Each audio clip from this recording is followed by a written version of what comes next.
mana angin tiup dari sini, pantat periuk di sini. Kalau orang kreatif taruh sen supaya nyala api pas pantat periuk. Dong duduk pas cerita Iris langsung dan lihat ini angin tiup ini nyala api, lari lihat pantat periuk. Dari periuk. Oke teman-teman, selamat kembali lagi di Beta Pung Channel Om Jody, channel motivasi dan inspirasi dari orang-orang biasa yang luar biasa. Sekarang Beta sama-sama dengan satu orang biasa yang begitu luar biasa. Kawan-kawan lihat pasti langsung kenal. Dan kita langsung kasih kesempatan beliau untuk memperkenalkan diri. Silakan beliau. Saya Siap gerak. Saya Honeo. Thank you buat Mas, Om, Kakak, dan Bu, dan Saudara Bung Jordi. Siap gerak. Masih suka tahu kok belum? Ya, pagi ini kami terutama saya didatangi oleh sahabat saya yang juga adalah pemilik channel YouTube Om Jody Channel. Om Jody Channel. Jadi pagi kita berbicara tentang seputaran pengembangan talenta. Siap. Yang harus jadi 0 menjadi angka 1. Siap. Tetapi jangan anggap remeh 0 juga. 0 itu adalah bagian daripada angka. Ya, ketika tidak ada 0 maka tidak bisa disebut dengan 10. Tetap dia akan jadi 1. Nama. Oke, nama saya Olpi Kamnani. Saya dari Soe, tentunya Kabupaten Timur Tengah Selatan. Dan juga itu pasti dari Nusa Tenggara Timur. Siap. Tetapi juga dari Negara Kesatuan Republik Indonesia. Harga mati. NKRI. Oke. Tetapi saya dari sebuah desa terpencil di Kabupaten TTS, yaitu Desa Fatukoto, Dusun 4, Wailnonon. Wailnonon itu berarah ke tempat wisata di Fatunusus. Kita sampai di Tok Menas, tulisan Tok Menas, serong kiri, nama-nama, itu rumah saya. Oke, dusun lengkap ini. Dusun lengkap. Oke, kawan-kawan, sekarang Beta mau bercerita dengan Om Olvi. Ketong mau berbagi pengalaman, Om Olvi cerita dengan ketong seputaran MC. Kalau MC ini ketong di pesta mana, pasti ketemu yang terhormat. Jadi Beta mau tanya nih kakak, karena ceritanya sampai kakak memilih untuk menjadi MC, dia pun cerita karena kan gampang-gampang langsung jadi only itu kakak. Iya. Oke. Semua orang itu pasti berbicara. Iya. Tapi tidak semua orang itu bisa tampil. Keren. Iya. Semua orang bisa berbicara, tapi ketika tampil di depan itu yang harus dipikirkan. Nah, bagaimana caranya kita tampil di depan? Iya. Terkadang kita berpikir bahwa beta kecil so bisa maju ke depan. Justru yang kecil itu pilih son ungu. Waktu semula ini. Iya. Terkadang kita tidak, sebenarnya kesuksesan itu ada di ketong. Iya. Hanya kita tidak mampu memberanikan diri untuk kita bisa meraih kesuksesan itu. Iya. Sukses itu bukan menjadi orang kaya. Iya. Tapi sukses itu yang pertama bagaimana berapa banyak teman yang kita dapat itu sukses. Enak. Dan semakin banyak kita mendapatkan teman, kesuksesan secara harta, secara teman, secara manusia kita dapat begitu. Karena orang berpikir bahwa beta sukses bikin rumah besar, bikin rumah tingkat, tetapi kalau logikanya itu tidak ada, 0. Soalnya kawan yang piju. Jadi hidup itu hanya 2. Saya kakak, salah satu. Ya, 2 itu salah satu. Yang pertama, otak harus bagus. Oke. Tapi kalau tidak diikuti dengan dompet yang bagus, mati. Otak su pintar-pintar, tapi dompet tipis. Ondor ya kakak? Ondor. Atau dompet su tebal, otak nol, orang tipu buah. Lebih ondor. Pemikiran itu untuk menjadi seorang MC itu seperti itu. Ketika saya vokal banget, orang bilang cerewet sembarang omong sembarang. Jadi saya menggunakan kata sembarang itu untuk mendatangkan uang. Nah, ketika saya omong sembarang, cerewet jalan bagus, dompet juga ada. Sehingga nanti kalau jalan dengan pacar, dia nungging turun, so jelas. dia makan hanya pentolan nafitin komisi. Oke kawan-kawan, belum beberapa menit tapi beta cuma dikeringat. Suka tahu karena ketemu orang enak nih. Kakak, yang bikin kakak termotivasi sampai kepingin jadi MC? Motivasi saya untuk menjadi seorang master of ceremony bukan saja di wedding, event-event wedding, tetapi juga bisa event-event besar. Mana kita diundang sampai dengan saat ini saya berpikir bahwa MC itu adalah sebuah pekerjaan yang sangat ya, sangat. pokoknya disingkat Di ujung sangat itu ada apa kan? tarik panjang. Tarik panjang. Ya, sangat. Ya. Jadi menjadi seorang MC itu berarti kita punya jabatan itu lebih besar. Ya. Karena di dalam sebuah acara sekalipun di situ ada pejabat-pejabat besar, tapi kita di depan, berarti kita lebih dari mereka. Iya. Muka sambutan baru kita persilahkan. Iya. Son kasih stop. Enak. Enak. Jadi itu kalau saya berpikir itu, jadi bagaimana kita bisa menangkap peluang itu. Tetapi juga menjadi seorang MC termotivasi sampai sekarang itu beta belajar dari orang, terutama dari media-media. Karena di situ ketika orang belajar, ketika orang omong kalimat yang bagus, orang bercerita yang bagus, itu saya kutip. Tidak selamanya harus original seperti yang disampaikan, copy paste-nya, tapi minimal agak sedikit masukkan ide saya di dalam situ untuk boleh bisa berkembang dengan baik. Ketika kita berbicara dengan baik, maka disitulah orang mulai, ini anak omong bagus, ya, ini anak dia pun gaya bagus. Ya. Kadang-kadang kita selalu membuat mau gerak, namun kita kita terbentur dengan nanti jadi kosong nih. Son dia berani explore. Kita berani explore dengan baik. Saya MC pertama itu dari hal-hal kecil. Itu ya, tentunya yang pertama saya besar dari gereja. Di gereja. Itu acara apa kakak? Kalau di gereja itu ada acara-acara pemuda, kegiatan-kegiatan rohani, jalan dengan baik.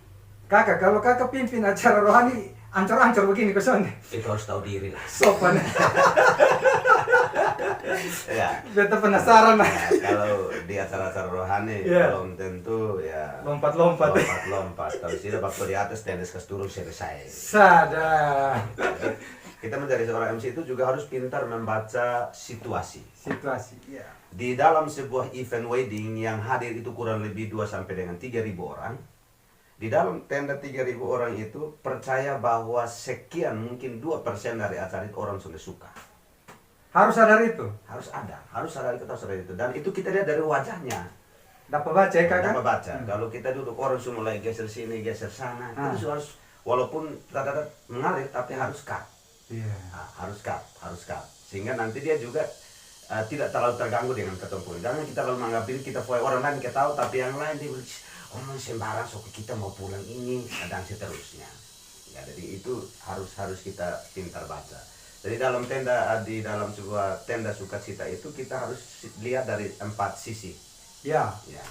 Jadi setelah kita masuk dalam acara nikah itu atau sebuah event itu, minimal kita baca lapangannya itu apa. Baca dulu. Kita baca dulu. Itu hal apa yang kakak baca? Yang pertama.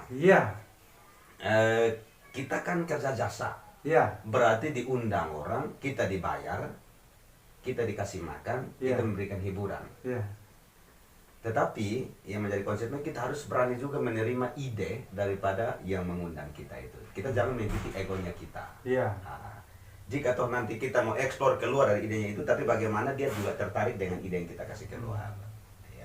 Yang berikut, dalam sebuah acara itu minimal semua endorse yang mendukung itu harus bagus. Tidak selamanya MC yang bikin hibur. Tapi harus didukung dengan dekor yang bagus. Pemain musik yang bagus. Omnigers harus ada. Karena kita kasih omong itu, sahabat saya itu sudah tahu. Jika kakak sensa dia tahu lagu apa yang kakak mau nyanyi. Bukan saya. Oh, bukan aku. Setiap gerakan badan saya dia sudah tahu. Oh begitu ya?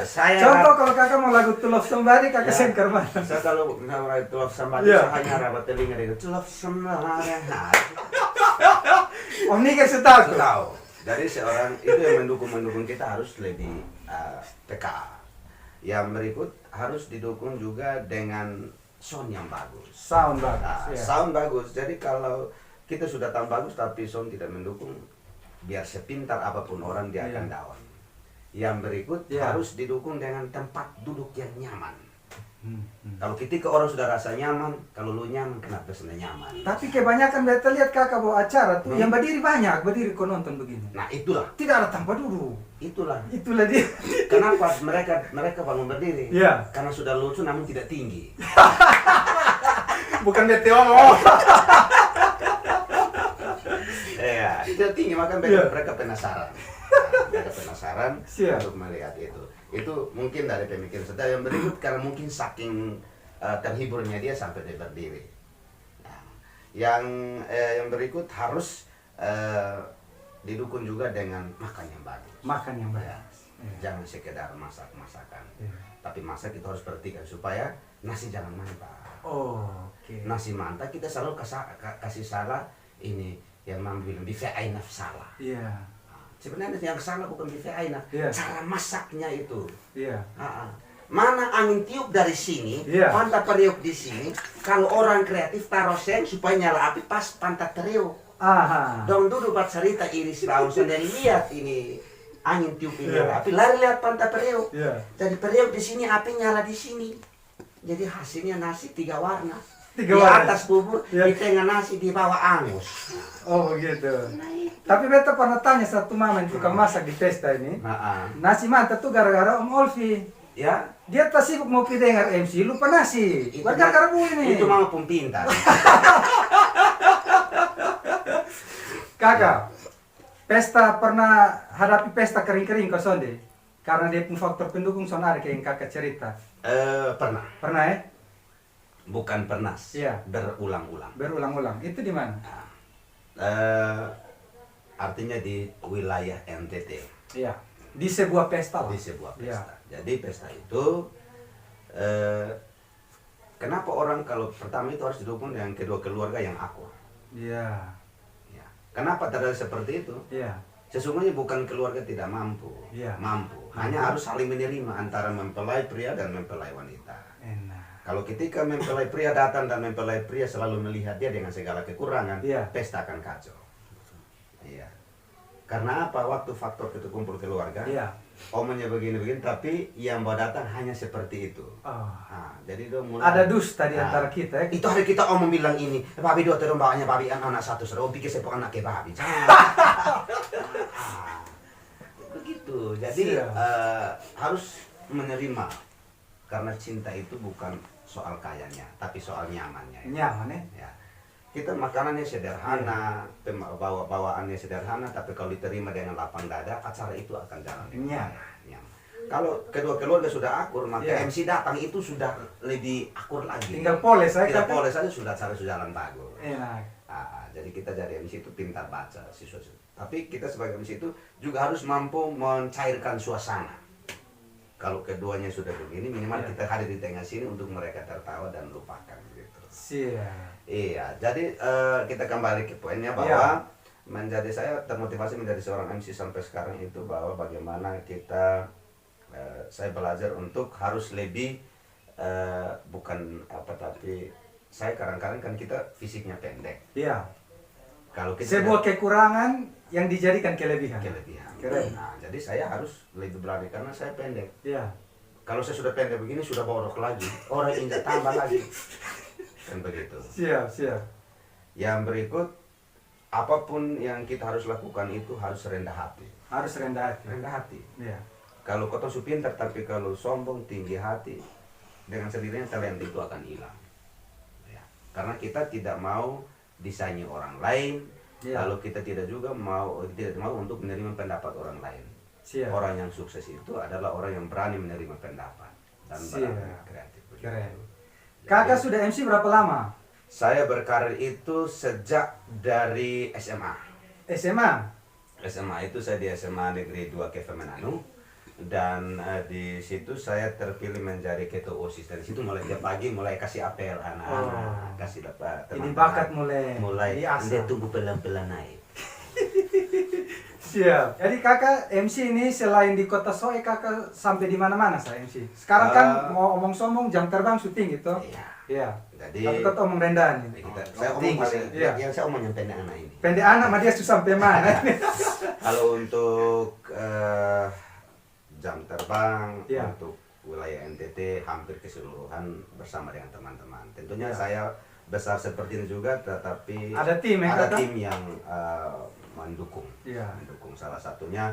Boleh sebut nama kawan-kawan tim? Nama-nama kan yang pertama salah satu musisi. Keyboard. Yang dulu mereka sudah berkarir, saya belum Ya. belum ada apa-apanya. Iya. Tetapi itu saya belajar dari mereka juga. Siap. Saya harus katakan berani itu, saya harus katakan itu jujur. Ya, karena waktu saya masuk kuliah, Iya. teman-teman itu hadir. Siap. Salah satunya adalah Giulio Nikerstoto. Giulio Nikerstoto. Nikerstoto, Enak. pemusik. Ya. Dulu beliau besarnya dari gitar. Dari gitar. Nah, dia kan pemain kiri. Tangan kiri. Nah, dia bilang, Siap, nah, siap. oleh kaki itu, oh, udah. Jadi tangan dan kaki itu terlincah ya Om Iya. Niges. Enak. Iya. Kemudian Iya. ada seorang vokalis yang Iya. juga mendukung. Ada dua vokalis, salah satunya adalah Frit Valo. Om Fred. Frit Valo. Oh, dia bersuara enak. Nah, Iya. Kemudian yang berikut ada Kakak Ningsi Detan. Kakak Ningsi Deta. Kakak Ningsi Detan yang selalu kita sama-sama Iya. hadir di sebuah acara, dan suara-suara mereka itu mau dibilang mau di atas standar Jusonde. Mau Berkolaborasi, saling menerima kekurangan yang ada. Iya. Dan kalau misalkan di acara saya ngomong hal seperti ini, mereka langsung hadir. Nanti jangan begitu, harusnya begini. Jadi kita saling mengisi di sebuah acara. Kadang-kadang dalam pernah kami marah. Iya. Marah itu wajar. Iya. Tapi jangan menjadi korban kemarahan gitu. Enak. Gitu. Yang berikut, Ya. Om saya batuk dulu, he. Iya. Ya. Batuk kami dulu kakak. Saya termotivasi menjadi seorang MC itu Ya. karena bagaimana kalau Tuhan sudah kasih kita suara lalu kita tidak fungsikan dengan baik, itu juga salah satu dosa terbesar. Enak. Kakak, beta lihat kakak juga biasa menyanyi. Itu Iya. talenta dari mana, hendak ke mana, sampai di mana? Minimal itu Tuhan kasih kita jari itu 10. 10. 10. Iya. Semua itu ada fungsi masing-masing. Ada fungsi. Ya. Siap. Jadi bagaimana jangan hanya orang bilang ini, jangan bilang jari kelingking itu sudah ada fungsi. Ini ada fungsi. Ya. Iya. Jari kelingking itu dia kecil, Kecil. tetapi dia melengkapi 4 yang besar. Enak. Ya, gitu. Ini kakak. Kalau Jari jari manis manis. itu Iya. kenapa disebut jari manis? Iya. Karena tanpa antara jari kecil dengan ketiga jari yang di sini, dia tidak akan disebut manis, karena yang kehadiran dia ini membuat mereka, dia ini paling manis dan membuat mereka perhatian kepada jari manis. Enak. Ini kakak. Kalau jari tengah ini Iya. adalah dia paling tertinggi di antara 4 jari lainnya. Siap. Iya. Tetapi di antara kita tinggi keempat, di antara di tengah jari tinggi ini, Iya. jangan lupa bahwa di sini walaupun mereka tidak sama, tetapi kamu sama-sama sejalan. Enak. Ini kakak. Kalau jari telunjuk ini adalah Iya. dia urutan kedua Iya. daripada jari tengah. Siap. Artinya bahwa ketika kita mulai menjalankan sebuah talenta, kita saling melengkapi. Boleh berusaha untuk boleh sama, tetapi jangan berusaha untuk menjatuhkan. Enak. Yang terakhir ini, jangan lupa like, comment, dan subscribe. Atau salah? Jangan lupa komen, like, and subscribe, tetapi juga jangan lupa share. Siap. Mantap kakak. Iya begitu. Keren. Su nonton sama share su sama sa. Lopap message. Lopat message begitu. Sama dengan beta cinta lu tapi lu salah nyaman dan beta sama. Dari wilayah NTT dan untuk wilayah Jawa sudah. Sampai Jawa juga. Sampai Jawa. Kakak pi omong ke mana di orang Jawa dong? Kita harus masuk kandang kambing nih ini. Iya. Ya. Jadi home logat ah. Aku mau logat aku tertenis ini baru teroso di ini eskalator. Di Jawa berapa kali? Di Jawa sudah mau 4 kali. 4 kali. Dan persiapan minggu depan ini harus kembali ke Jawa lagi. Minggu depan. Ke Jawa. Full team kok kakak? Full team. Enak. Dan nanti juga persiapan ke Papua. Papua. Ke Papua. Tapi son pakai koteka kakak toh? Iya, nanti kita Jas lengkap. Jas lengkap. Kita Enak. sesuaikan dengan budaya setempat. Sesuaikan budaya ini yang berat. Iya. Jadi masuk kandang kambing itu harus mengimbing. Siap, siap. Apapun budayanya, apapun kulturnya, Iya. apapun bahasanya, kita harus mampu menyesuaikan dengan situ.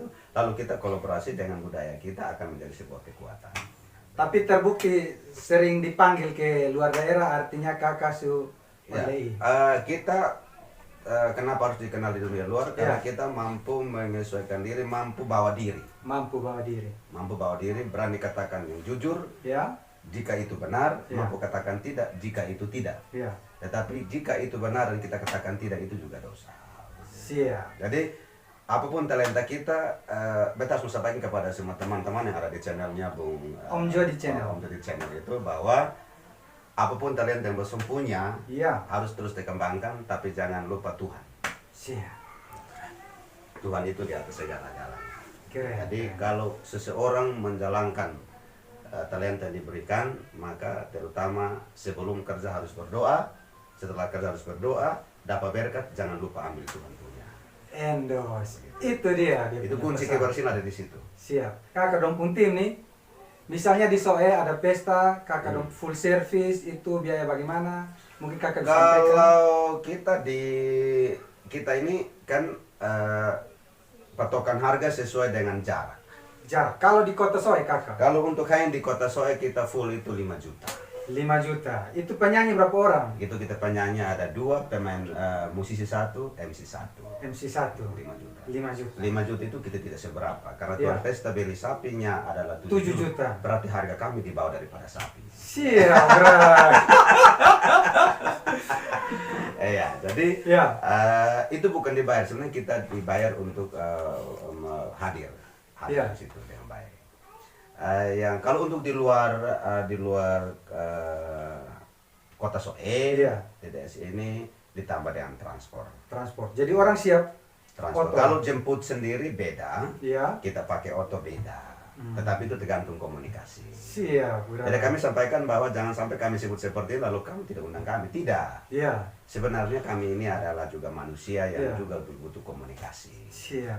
Jadi sampai ke tonton bilang 5 juta, bilang adipu mahal.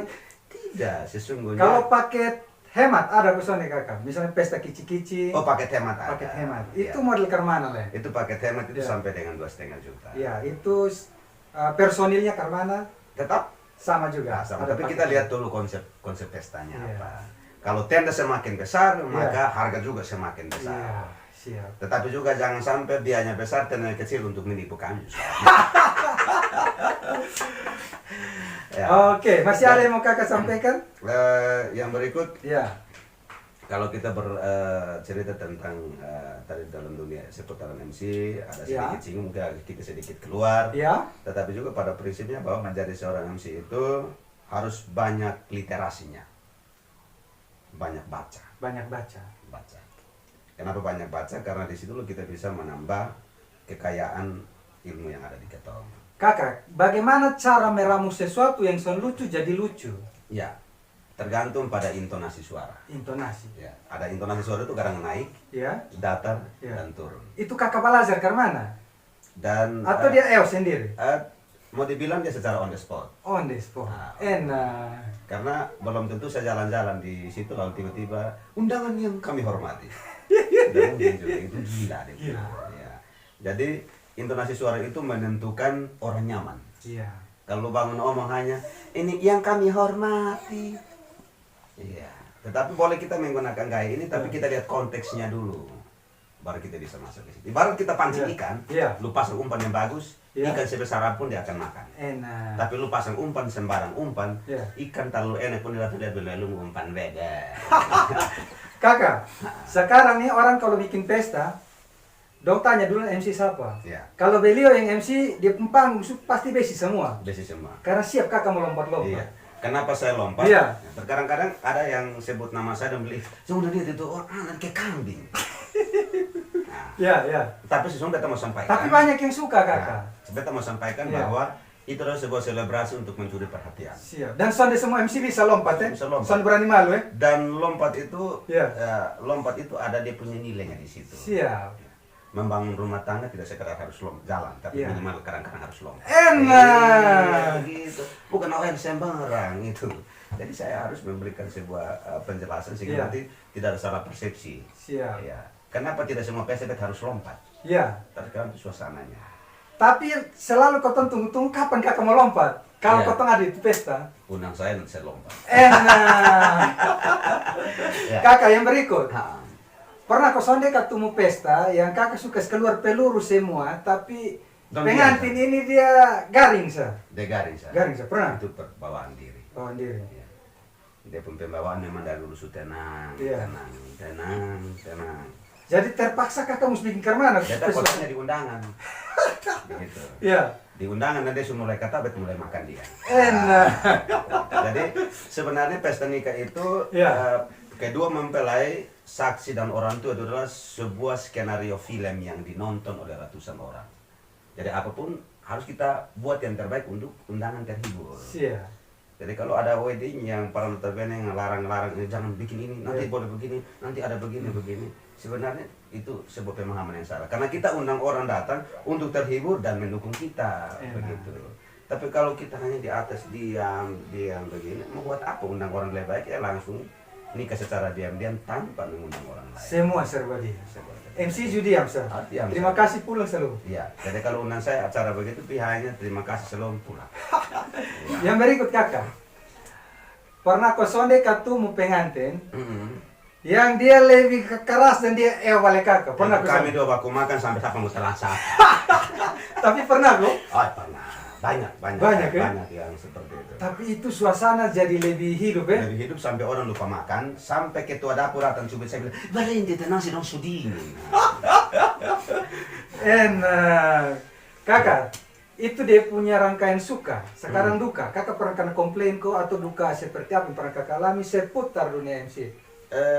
Kalau untuk hal itu banyak. Banyak ya? Iya. Yang pertama kita sepakat harganya begini, tapi dalam perjalanannya tidak seperti itu. Envelope datang sudah mati. Pulang hitung kurang. Mau pitanya bilang kemarin kami kasih ya. Itu yang pertama. Tapi kita anggap masalah envelope-nya. Yang berikut makan. Pernah MC sendok makan kok? Ulang. Kami hanya dapat kerupuk kedua di toples. Oke, dua hal. Kita harus sampaikan ini kadang-kadang orang mengundang kita itu hanya melihat pada sisi uang. Tapi tidak melihat secara sisi keseluruhan. Karena kita omong bagus kalau perutnya jalan bagus. Bukan kita pergi cari makan, bukan. Tetapi kita pergi untuk menghibur, minimal kita harus didukung dengan jasmani yang kuat. Mungkin kita pas sampai ya diundang langsung ada makan. Kenapa kita makan lebih awal? Karena ketika nanti kita mau makan sama-sama dengan undangan, orang lain semua makan, suka teriak, woi tebe, ini dansa terus kita langsung cari makan. Terakhir kita mulai nanyain, setelah itu pas putar diri kita mau makan, yang sorong piring sonde ada, kita cari piring sendiri baru ini. Piring bersih sonde ada, kita cari sonde ada. Terakhir kita karena lapar ya kita makan apa adanya, bukan karena makannya, tapi minimal juga kadang-kadang kita mengundang orang harus perhatikan dia punya sisi keamanan, sisi kesejahteraannya. Jadi itu betul perlu sampaikan, kadang-kadang itu hal yang kami alami. Itu di posisi sedihnya di situ. Kadang-kadang sudah dapat makan. Kadang-kadang. Komplain pernah? Komplain ulang. Kadang-kadang komplain. Kalau untuk komplain dari pengantin sih tidak. Komplain dari pengantin sih tidak. Tapi rata-rata kadang-kadang undangan itu kenapa dikomplain? Karena ada berbagai faktor. Setelah saya teliti, yang pertama dia datang di pesta karena dari rumah sudah sejahtera. Kakak teliti? Kita teliti. Enak. Karena yang mau pi bapak atau mama. Pas bapak dan mama bergerak mau pi begini, anak-anak juga bilang, mau pi tidak pun celana botol ada. Jadi itu. Jadi sehingga nanti ketika dari sana sudah rumah sudah tidak tenang. Sampai di pesta sudah tidak ada konsep untuk terhibur. Yang berikut karena terlambat jemput atau karena ada faktor di rumah ada yang sakit atau kadang-kadang ada hewan yang belum dikasih makan, itu faktor yang membuat dia harus komplain untuk cepat-cepat kita harus pulang. Itu ada berbagai faktor. Yang berikut karena mungkin juga suasana alam mungkin dingin atau juga terlalu panas. Karena kalau terlalu panas, kipas-kipas takutnya keringat berat hapus cantik lagi. Nah, faktor yang berikut ya minimal nanti kita akan berbicara sampai dengan kenapa sebuah pesta itu kadang-kadang kacau. Itu kenapa kakak? Kenapa sebuah pesta itu kacau? Yang pertama, kedua keluarga besar rapat untuk mendukung kedua mempelai hidup bahagia. Menunjukkan kepada semua orang bahwa kedua anak kami bukan lagi dua melainkan satu. Tetapi kadang-kadang kebanyakan pesta sebagian besarnya yang bikin pesta kacau itu bukan terkadang dari dalam rumah sendiri, tetapi juga dari luar. Dari luar. Yang pertama bikin pesta kacau itu kan undangan ini tidak mau saling menerima. Iya, iya. Saling menerima. Duduk baku nonton, dulu nonton siapa? Atau ini apa? Paro. Paro. Yang berikut, Iya. yang ringkas itu kadang-kadang yang datang bukan tepat undangan, tepat jam. Dia hanya dengar bunyi teh, dia cuma raib kopi. Iya. Dia baru dia bilang, baru datang sini, baru dengar bunyi teh. Nah, itu dia baru berdiri di lampu pun di depan tenda. Nanti berdiri, selama dia kenal kawan dia masuk duduk di dalam, duduk sopan-sopan. Tiba-tiba orang pandang kasih dia. Sloki pertama dia kakak makasih. Enak. Sloki kedua dia bilang kakak makasih. Sloki ketiga dia mulai buka dada sedikit. Betul baru datang ini. Dia mulai buka dada. Sloki keempat pas lagu DJ yang judulnya kacau. Dia bangun tenang begini sih karena satu mulai kacau. Jadi hindari itu di pesta. Hindari mabok. Iya. Boleh mabok tapi jangan menjadi korban mabok itu sendiri. Oke, yang terakhir kakak pesan buat teman-teman sejawat yang baru berencana untuk mau menggeluti profesi sama kayak kakak. Ya, kalau pesan saya untuk semua teman-teman yang bergerak di bidang hiburan. Ya. Kita terus bergerak dengan talenta yang ada, terus bersemangat, dan harus berani ambil risiko, berani menerima pendapat, dan harus berani menerima usulan dan kritikan dari undangan dan orang yang mengundang kita. Tetapi jangan lupa bahwa apapun yang kita lakukan, sekecil apapun, harus utamakan Tuhan. Siap. Keren kakak. Harus utamakan Tuhan. Apapun yang kita lakukan itu harus utamakan Tuhan. Kalau Tuhan sudah ada di ketong, ya kita belajar untuk bagaimana kita pakai Tuhan. Iya. Tapi harus Tuhan pakai kita. Enak. Begitu. Jadi jangan kerja-kerja lupa gereja. Lupa begitu. gereja. Keren. Dan kerja-kerja juga jangan lupa memberi. Memberi. Sejalan semua. Sejalan. Memberi itu bukan karena jumlahnya besar. Iya. Tetap memberi dengan kesederhanaan. 100 rupiah pun itu kita memberi. Siap. Ketika orang terimanya dengan sukacita, di situ berkat kita ada. Gunakanlah masa mudamu sebaik mungkin. Sekali lagi, gunakanlah masa muda sebaik mungkin. Karena setua son bisa lah. Son bisa lah, jangan kasar hati. Son bisa. Jadi untuk itu semua, untuk pesan kepada kaula muda semua, gunakanlah masa mudamu. Bolehlah kejar cinta. Enak. Boleh, semua kita boleh kenal cinta. Kejar dulu, kerja. Ya. Jangan kejar daster. Tetapi juga harus kejar otaknya bagus. Karena saya kata pasal begini kan sekarang kebanyakan orang memilih untuk harus lebih di bawah umur pun dia harus berkeluarga. Dia kejar daster ini. Dikejar dasternya. Ya, tapi itu ini dan dompet sana. Ada. Jadi harus berpikir bagaimana menciptakan sebuah kreativitas di umur produktif. Keren. Ya. Kakak pembato keren ya? Si pembato keren, apalagi saya tertawa. Ya, jadi untuk itu jika kita sekolah benar-benar harus sekolah dengan baik. Ya, jangan sampai bolos sekolah, pakai pakaian bagus-bagus, pacaran di Sufmuti. Begitu. Jadi harus kita bisa kalau mau pacaran yang terhormatnya di pacaran yang terhormat, tempat yang terbuka, orang lihat di situ, kita duduk bercerita lebih nyaman daripada kita berdua di kafe kakak. Nah, di kafe begitu duduk minum sambil cerita begitu bikin teh. Semakin kita mencicipi teh yang ada di situ, cinta kita mulai menumbuhkan di situ, cinta kita mulai berkembang di situ, berapi-api di situ. Kalau di Sufmuti mau berkembang apanya, daun jatuh selalu bangun lari. Tapi biasanya korban dari Sufmuti pesta banyak MC naik. Iya benar juga, tapi kita mau sampaikan bahwa itu dari itu sisi keuntungan dari saya. Kerugian di Anda. Ada di Anda. Ya. Jadi pacaranlah sesuai dengan konsep yang ada begitu. Jadi kalau untuk Adinona dong, kalau ada orang ajak bilang kak ketong pacaran di dalam sampai jambu dong besar-besar, itu omong kosong. Dia sampai sana ada jambu dong petik apa? Terakhir daun petik yang lain. Soalnya petik daun. Petik daun. Petik daun gosok-gosok ditambah. Tadi bosan datang di sini rumah ada kok di sini. Terakhir habis pacaran, daun tangan biru semua daun habis. Iya. Secara tidak sengaja kita merusak alam. Alam pun jadi saksi ya. Begitu. Oke teman-teman, sebelum bab tua bawa beta terlalu jauh, kita koma di sini. Kebetulan Om Olfi juga seorang YouTuber, sudah 7.000 subscribe. Jangan lupa like, comment, dan subscribe channel apa Om Olfi? Jangan lupa juga ikuti channel saya di Olfi Kabnani Channel. Ya. Jangan lupa komen, like, subscribe, dan juga jangan lupa yang satu ini, share. Su nonton live baru sonde share sama dengan lu cinta be.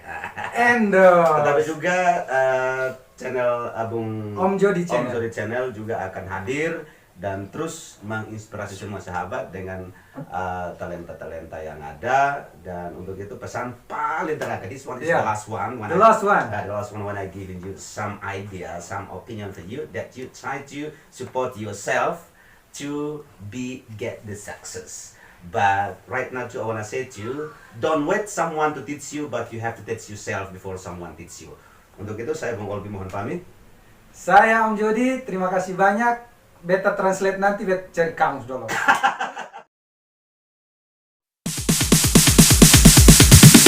Sorry, it's DJ. Jangan lupa like, comment, like, comment, Share and subscribe di channel Om Jody. Thank you.